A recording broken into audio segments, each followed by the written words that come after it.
বন্ধুরা, আমার এই গল্পের চ্যানেলটিতে বেশিরভাগই বিভূতিভূষণ বন্দ্যোপাধ্যায়ের গল্পগুলোই পড়া হয়। মানে এখনও অবধি আমি পড়ি। সেক্ষেত্রে তোমাদের মনে হতে পারে যে শুধু একই লেখকের গল্প কেন আমি পড়ি। না, তেমন কোনো কারণ নেই। গল্প অন্যান্য রাইটারের গল্প পড়ব, অনেক ইচ্ছা আছে। আমাদের শরৎচন্দ্র চট্টোপাধ্যায় থেকে শুরু করে অনেক গল্পই গল্প উপন্যাস পড়ার ইচ্ছা আছে। আর ভূতের গল্প শুনতে আমাদের কম বেশি সবারই ভালো লাগে, সেই জন্যেই পড়া। কিন্তু হ্যাঁ, ইচ্ছা আছে আমার ওই গল্প বা উপন্যাস শরৎচন্দ্রের থেকে শুরু করে অনেকেরই পড়ার ইচ্ছা আছে। তো আরেকটা কথা কি জানো তো, আগে তো আমরা যারা 90 দশকের ছেলেমেয়েরা বেশিরভাগই আর কি প্রচুর গল্পের বই পড়তাম। সেই পড়ার অভ্যাসটা যেন দিনের পর দিন এই সোশ্যাল মিডিয়ার যুগে কমে যাচ্ছে। তো সেই জন্যেই এই চ্যানেলটি আমার করা আর কি। তো যাই হোক, আজকে তাহলে আবারও বিভূতিভূষণ বন্দ্যোপাধ্যায়ের ভয় সমগ্র থেকে একটি গল্প পড়ি, খুঁটি দেবতা। শুরু করি, চলো। ঘোষপাড়ার দোলের মেলায় যাইবার পথে গঙ্গার ধারে মঠটা পড়ে। মঠ বলিলে ভুল বলা হয়। ঠিক মঠ বলিতে যাহা বুঝায় সে ধরনের কিছু নয়। ছোট খড়ের ঘর, খান 4-5 মাঠের মধ্যে। একধারে একটা বড় তেঁতুল গাছ। গঙ্গার একটা ছোট খাল মাঠের কানে খানিকটা ঢুকিয়া শুকাইয়া মজিয়া গিয়াছে। জোয়ারের সময়ে তবুও খালটা কানায় কানায় ভরিয়া ওঠে। ঠিক সেই সময়ে জেলেরা দোয়ারি পাতিয়া রাখে। জোয়ারের তোড়ের মুখে মাছ খালে উঠিয়া পড়ে। ভাঁটার টানে নামিবার সময় দোয়ারির কাঠিতে আটকাইয়া আর বাহির হইতে পারে না। কাছেই একটু দূরে শঙ্করপুর বলিয়া ছোট গ্রাম। কিছুকাল পূর্বে রেল কোম্পানি একটা ব্রাঞ্চ লাইন খুলিবার উদ্দেশ্যে খানিকটা জমি সার্ভে করাইয়া মাটির কাজ আরম্ভ করাইয়াছিলেন। কোনো কারণে লাইন বসানো হয় নাই। মাঠের উত্তর দক্ষিণে লম্বা প্রকাণ্ড উঁচু রেলওয়ে বাঁধটার দুই পাশের ঢালুতে নানা জাতীয় কাঁটা গাছ, আকন্দ ও অন্যান্য বুনো গাছপালা গজাইয়া বন হইয়া আছে। আকন্দ গাছটাই বেশি। খুঁটি দেবতার অপূর্ব কাহিনী এইখানে শুনিয়াছিলাম, গল্পটা বলা দরকার। শঙ্করপুর গ্রামের পাশে ছিল হেলঞ্চা শিবপুর। এখন তাহার কোনো চিহ্ন নাই।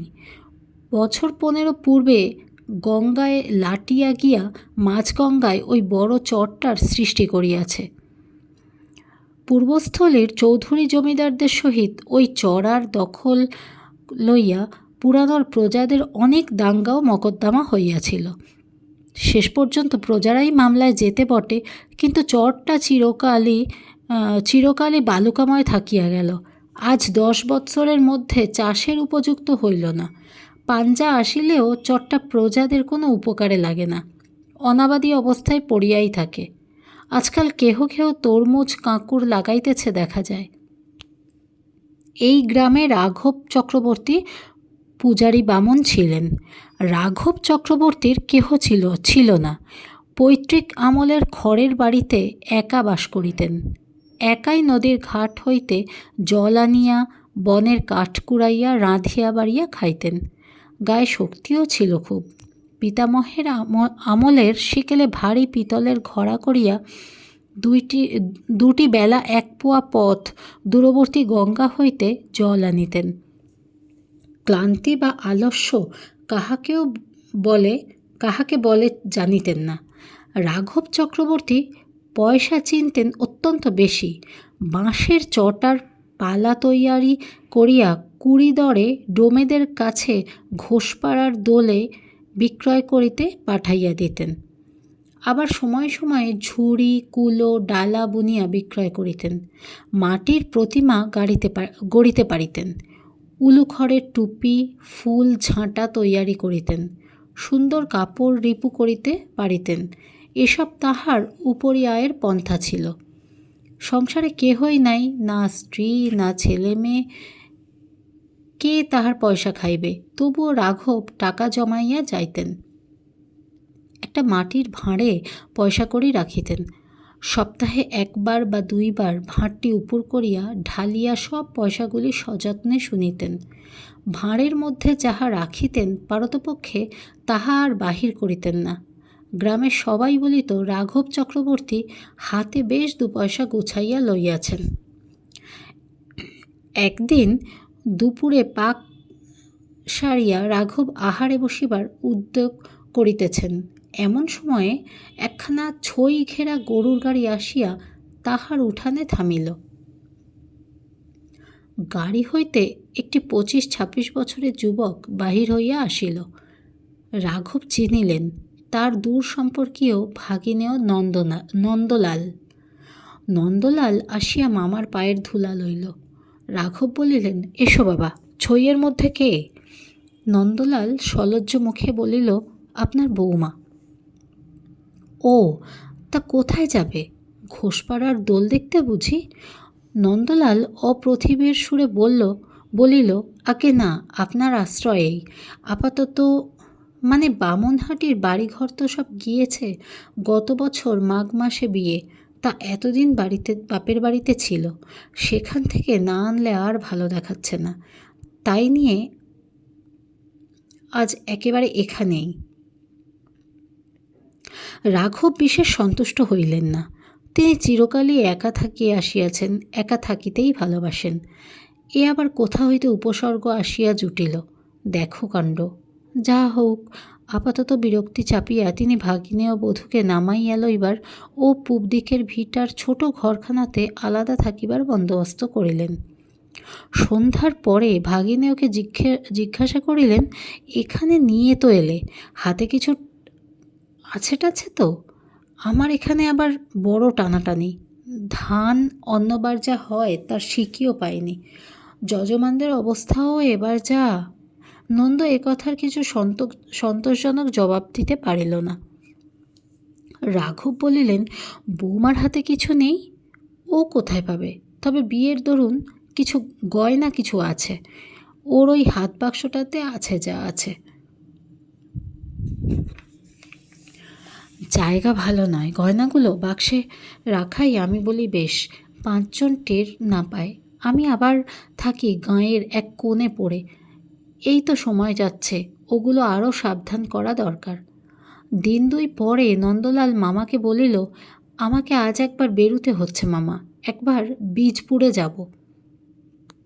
লোক কারখানায় একটা সন্ধান পেয়েছি, একটু দেখে আসি। নন্দলাল ইতিপূর্বেও বীজপুরের কারখানায় কাজ খুঁজিয়াছে, কিন্তু তেমন লেখাপড়া জানে না বলিয়া কাজ জোটাইতে পারে নাই। বলিল, লোক কারখানায় যদি মুগুর ঠেঙাতে পারি তবে এক্ষুনি কাজ জোটে। ভদ্রলোকের ছেলে, তা তো আর পেরে উঠিনে। এই আমার সঙ্গে পাঠশালায় পড়তো মহেন্দ্র, তারা যেতে মুচি, সে 22 ম্যানই করছে, 7.5 টাকা হপ্তা পায়, দিব্যি আছে। কিন্তু তাদের ওসব সয়। আমাকে বলেছিল হেডমিস্ত্রির কাছে নিয়ে যাবে, তা আমার দ্বারা কি আর হাতুড়ি পিটানো চলবে? পরদিন খুব ভোরে নন্দলাল বাটি আসিবে। সে রাত্রেই স্টেশনে নামিয়াছিল, কিন্তু অন্ধকারে এতটা পথ আসিতে না পারিয়া সেখানে শুইয়াছিল। শেষ রাত্রের দিকে জ্যোৎস্না উঠিলে রওনা হইয়াছে। নন্দলাল বাড়ি ফিরিয়া দেখিল তখনও মামা ওঠেন নাই। পূবের ভিটার ঘরে স্ত্রীও তখন ঘুমাইতেছে। স্ত্রীকে জাগাইয়া গিয়া দেখিল গহনার বাক্স ঘরের মধ্যে নাই। স্ত্রীকে উঠাইয়া বলিল, গহনার বাক্স কোথায়? স্ত্রী অবাক হইয়া গেল, বলিল, আরে ঠাট্টা হচ্ছে বুঝি? এই তো শিয়রে এইখানে ছিল, লুকিয়েছ বুঝি? কিছুক্ষণ পরে স্বামী স্ত্রী দুজনেই মাথায় হাত দিয়া বসিল। ঘরের কোথাও বাক্স নাই, খোঁজাখুঁজি অনেক করা হইল। মামাও বিছানা ছাড়িয়া উঠিয়া আসিলেন। চুরির কথা শুনিয়া অবাক হইলেন। নিজে চারিদিক ছোটাছুটি করিয়া বাক্সের বা চোরের খোঁজ করিতে লাগিলেন। প্রতিবেশীরাও আসিল, থানাতেও খবর গেল, কিছুই হইল না। নন্দলালের স্ত্রী, বয়স 20-21, রং টকটকে ফর্সা, মুখ সুশ্রী, বড় শান্ত ও সরল মেয়েটি। তার বাপের বাড়ির অবস্থা বেশ ভালো, কিন্তু বৃদ্ধ বয়সে তৃতীয় পক্ষে বিয়ে করিয়া তার বাবা পূর্ব 2 পক্ষের সন্তান সন্ততি দিগকে এখন আর দেখিতে পারেন না। বিবাহের সময় এই গহনাগুলি তিনিই মেয়েকে দিয়েছিলেন, এই হিসাবে যে গহনাগুলি লইয়া মেয়ে যেন বাপের বাড়ির উপর সকল দাবি দাওয়া ত্যাগ করে। পিতার কর্তব্য এইখানেই তিনি শেষ করিলেন। নন্দলালের অবস্থা কোনো কালেই ভালো নয়। বিবাহের পর যেন তাহা আরও খারাপ হইয়া পড়িল। ওই গহনা কখানি দাঁড়াইল সংসারের একমাত্র সম্বল। গহনাগুলির উপর নন্দলাল বারদুই ঝোঁক দিয়েছিল, একবার পাটের ব্যবসা ফাঁদিতে, আর একবার মুদির দোকান খুলিতে শিমুরালির বাজারে। কিন্তু নন্দলালই শেষ পর্যন্ত কী ভাবিয়া 2বার পিছাইয়া যায়। বউ বলিয়াছিল, দেখো ওই তো পুঁজিপাটা, আর তো নেই কিছু। যখন আর কোনো উপায় থাকবে না তখন ওতে হাত দিও, এখন থাক। গহনার বাক্স চুরি যাওয়ার দিন 5-7 পরে একদিন ভোরে উঠিয়া দেখিল স্ত্রী বিছানায় নাই। বাহিরে আসিয়া দেখিল বউ ঘরের ছাইগাদা ঘাঁটিয়া কি দেখিতেছে। স্বামীকে দেখিয়া কেমন এক ধরনের হাসিয়া বলিল, ও গো, এসো না গো, একটু খোঁজো না এর মধ্যে, তুমি উত্তর দিকটা থেকে দেখো। নন্দলাল সস্নেহে স্ত্রীকে ধরিয়া দাওয়ায় আনিয়া বসাইল। পাতকুয়োর ঠান্ডা জল দিয়া স্নান করাইয়া দিল, নানা রকমের বুঝাইল, কিন্তু সেই যে বউটির মস্তিষ্ক বিকৃতি শুরু হইল, এ আর কিছুতেই সারানো গেল না। পাছে স্বামী বা কেহ টের পায়, এই ভয়ে যখন কেউ কোনো দিককে না থাকে তখন চুপি চুপি ছাইগাদা হাতড়াইয়া খুঁজিয়া কি দেখিতে থাকিবে। এই একমাত্র ব্যাপার ছাড়া তাহার মস্তিষ্ক বিকৃতির কিন্তু অন্য কোনো লক্ষণ ছিল না। অন্যদিকে সে যেমন গৃহকর্ম নিপুণা, সেবাপরায়ণা, কর্মিষ্ঠা গৃহস্থ বধূ তেমনই রহিল। একদিন সে মামা শ্বশুরের ঘরে সকালে ঝাঁট দিতে ঢুকিয়াছে।